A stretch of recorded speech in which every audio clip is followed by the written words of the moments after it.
Oi pessoal, tudo bem com vocês? Eu sou Ari, sejam bem-vindos aqui ao ro5.com. No vídeo de hoje eu vou falar sobre as duas ferramentas de produção musical mais utilizadas e que coincidentemente são as mais difíceis de se utilizar, que são os equalizadores e os compressores. Como eu disse já em outros vídeos, o nosso objetivo aqui é te dar uma visão geral sobre esse assunto para que você possa acompanhar os vídeos da gente mixando música aqui no Ro5 ou falando mais especificamente sobre uma ferramenta ou outra. Bom, vamos lá. Equalizadores. Os equalizadores são aparelhos ou programas de computador que alteram o equilíbrio entre graves, médios e agudos num determinado sinal de áudio. Por exemplo, o equalizador pode salientar a parte grave da minha voz, ou a parte aguda, ou as duas, ou cortar as duas e deixar a minha voz com som como se eu estivesse falando num daqueles telefones antigos. Isso porque essas ferramentas funcionam tanto matemática quanto eletronicamente, filtrando o sinal. Bem lá antigamente, só era possível construir um equalizador utilizando-se um circuito eletrônico que era composto por elementos de circuito eletrônico, como válvulas, transistor, capacitor, indutor, etc. Existem vários elementos para isso. Dependendo de como se dispunham esses elementos no circuito, ou seja, se estava um capacitor em paralelo com o indutor, ou o oposto, ou os dois em série, ou com válvula, enfim. Dependendo de como esse circuito era montado, o efeito observado é que o sinal que entrava no circuito, ele era ou reforçado ou atenuado em alguma região, alguma faixa de frequências, que é o que faz o equalizador. Mas você concorda comigo que se você começar a atenuar demais o sinal numa certa faixa de frequência, uma hora ou outra o volume do sinal vai cair também. Então, para que isso não acontecesse, era muito comum já naquele tempo um circuito amplificador estar acoplado ao circuito equalizador. Agora, pensa comigo. Usando válvula, transistor, indutor, etc., a gente faz um equalizador, correto? Correto. Mas usando válvula, transistor, indutor, etc., a gente faz um amplificador também, correto? Corretíssimo.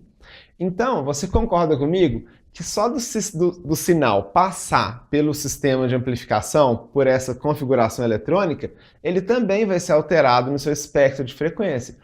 Talvez nem tanto quanto que o equalizador faça, mas só do sinal passar pelo estágio de amplificação, principalmente nesses equipamentos muito antigos, ele já vai ganhar um colorido, por assim dizer, ele já vai receber uma pré-equalização, por assim dizer. Exatamente por isso, acredite se quiser, que essas ferramentas extremamente imprecisas lá de muito tempo atrás fazem sucesso até hoje entre nós que trabalhamos com produção musical.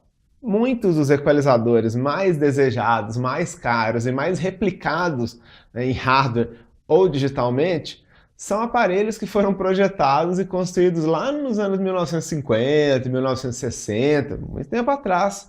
E naquela época era literalmente impossível criar um aparelho eletrônico de absoluta precisão. Para muitas aplicações tecnológicas, isso é um verdadeiro pesadelo, porque nós dependemos na nossa vida diária, no nosso dia a dia, de aplicações de extrema precisão, como por exemplo navegação por GPS, sistema de computação em geral, piloto automático de aeronave, enfim.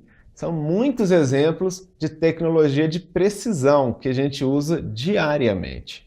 Mas, dentro da nossa conversa aqui de produção musical, essa coisa de imprecisão, que é característica dos aparelhos eletrônicos daquela época, acabou se tornando uma coisa muito bem-vinda. Exatamente porque esses aparelhos, eles, entre aspas, colorem o som de uma forma que fica musical, que soa musical. Então, muitas vezes, a gente utiliza determinado equalizador nem tanto pela equalização que a gente está fazendo, mas mais pela forma como o sinal é alterado pelo simples fato de passar por ele, seja na unidade física, seja numa emulação dentro do computador. Existem diversos usos e finalidades dos equalizadores e também diversos modelos, cada um com suas particularidades. Mas falando assim bem grosseiramente, bem simples para todo mundo entender, como a gente configura um equalizador? Selecionando a faixa de frequência que a gente quer alterar, que pode ser ou uma frequência ou uma faixa, tipo de 100 a 150, ou de 1000 a 10.000, enfim. E criando a alteração, seja para atenuar ou para reforçar aquela faixa de frequência. Parece simples falando desse jeito, mas utilizar a equalização e a compressão de uma maneira musical, de uma maneira apropriada para a música que está sendo mixada, com bom gosto, para soar bacana mesmo, para soar realmente impressionante, é muito difícil. Exige muita sensibilidade e muita técnica. Compressores.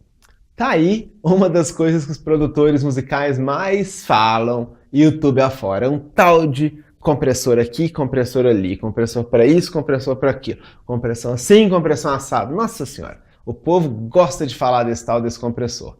Resumindo bastante, assim, no máximo que me é possível, um compressor é um regulador automático de volume e que serve para dar a impressão que alguma coisa está mais destacada que as outras numa mixagem. Acho que é o mais simples que eu consigo chegar de uma explicação do que é um compressor. Pensa um exemplo aqui comigo para visualizar isso aí.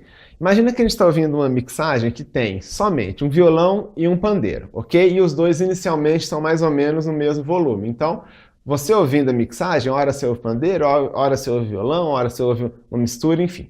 Se a gente começar a comprimir o som do violão, ou seja, pegar esse violão, passar por um compressor e começar a comprimir com convicção o negócio mesmo, sem alterar o volume, ou seja, se eu tiver com um medidor de decibéis, eu vou estar lendo a mesma medida em decibéis, o volume não alterou, eu vou ter a impressão ou a sensação de que esse violão está muito mais perto de mim do que o pandeiro, ou que o violão está muito mais presente ali do que o pandeiro, ou que o violão está com uma pegada muito mais segura, muito mais firme, muito mais forte do que o pandeiro.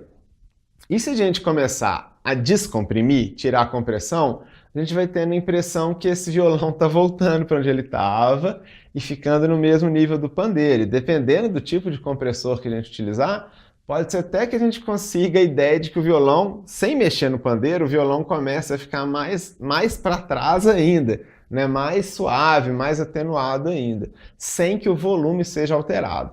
É isso que um compressor faz. No início do nosso processo de aprendizado, do uso dessa ferramenta, é dificílimo perceber a ação dela. Por quê? Em taxas mais baixas de compressão, quando a gente está comprimindo só um pouquinho, ela dá um destaquezinho que é sutil. Não é um destaque que a gente ouve e fala, não, agora chegou. E aí a gente tem a tendência de começar a forçar a barra para a gente ouvir um efeito característico. E aí o que acontece é que quando a gente comprime demais, a coisa distorce toda, né? E aí a gente fica assim, pô, mas eu não estava ouvindo nada e agora distorceu. Esse é o problema da compressão. É difícil controlar isso no início. Depois que a gente faz mixagem algumas vezes e faz de novo, e faz de novo, vai fazendo, a gente acaba pegando o jeito e consegue conviver com isso.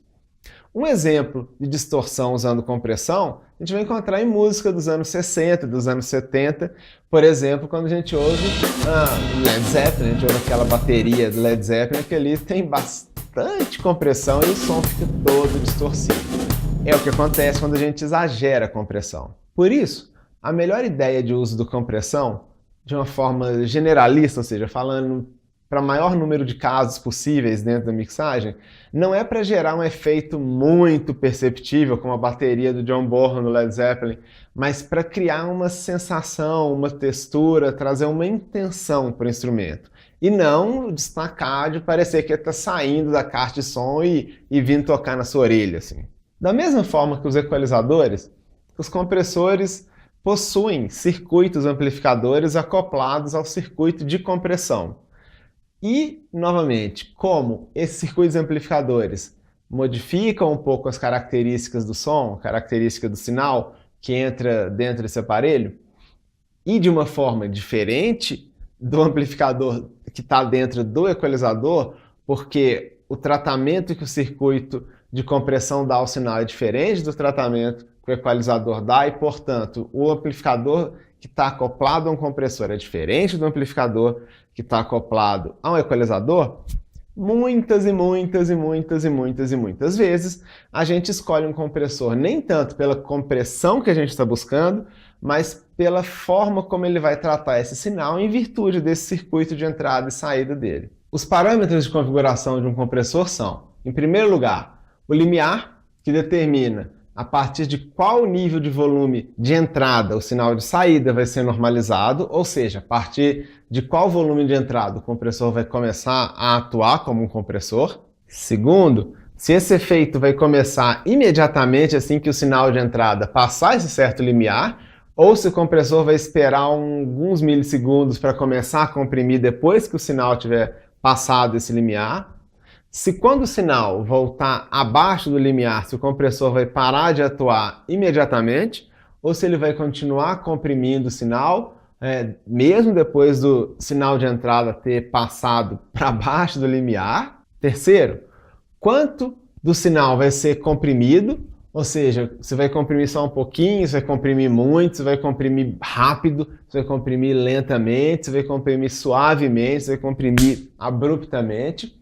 E, finalmente, o ganho de saída do circuito amplificador acoplado ao circuito de compressão. São vários parâmetros que juntos levam a gente a essa sensação de algum instrumento ser destacado em relação ao outro por contraste de volume. Bom, tem muita coisa para a gente falar sobre compressor, mas como eu disse no início, a nossa ideia aqui é simplificar ao máximo, é dar uma ideia geral, e eu acho que pelo que a gente já falou aqui, já está um ótimo ponto de partida. Se você ainda não se inscreveu no canal, se inscreva para ficar por dentro de todas as novidades. Bom, agora que esses dois vídeos estão no ar, mostrando as principais ferramentas de produção musical, eu já posso postar vídeos mixando músicas aqui no ro5.com para vocês conhecerem melhor a gente, como a gente trabalha e para entender como é que toda essa teoria que a gente falou funciona na prática. E claro, se você tem uma música, um EP, uma composição, um arranjo, enfim, que você quer gravar, produzir, ou alguma coisa que você já gravou e quer mixar, enfim,